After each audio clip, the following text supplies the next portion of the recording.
गे डाले दी है, होली में जादव जी के डाले दी है, डाले दी है गे डाले दी है, होली में जादव जी के डाले दी है।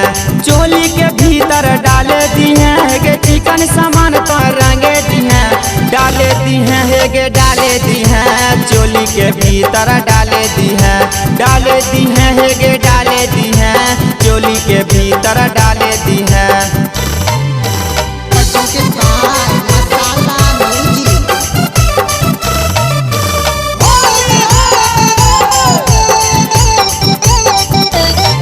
आगे देखी देखी डोला हाथो माना मागे, छौरी रंग दे जो बाना मा। देखी देखी डोला हाथो माना मागे, छौरी रंग दे जो बाना मा। उपहरा से डालता छौरी लाला जी के बेटा बा, लाला जी के बेटा बागे, लाला जी के बेटा बा। नीच हवा से मंडल डालतो चूस लेतो ओठाबा, चूस लेतो ओठाबा गे चूस लेतो ओठाबा।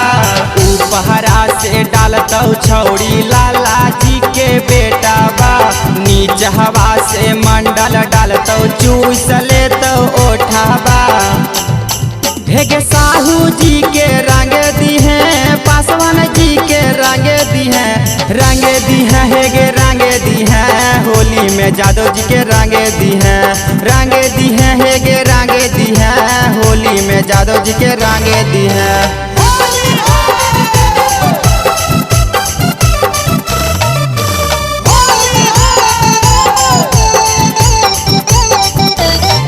आगे देखी देखी डोला हाथो माना मागे, छौरी रंग दे जो बाना मा।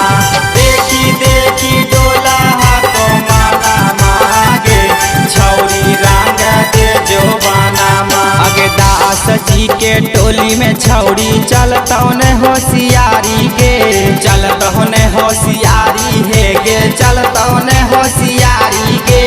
भर बाल्टी रंगवा छौरी देतो चोली में ढारी गे, देतो चोली में ढारी है गे, देतो चोली में ढारी गे। आगे दास जी के टोली में छौरी चलतो ने होशियारी गे, भर बाल्टी रंगवा छौरी देतो चोली में ढारी गे। हेगे सुमित रोशन माँ के डाले दी है, राइटर लालन माँ के डाले दी है, डाले दी है हेगे डाले दी है, होली में जादव जी के डाले दी है, डाले दी है हेगे डाले दी है, होली में जादव जी के डाले दी है।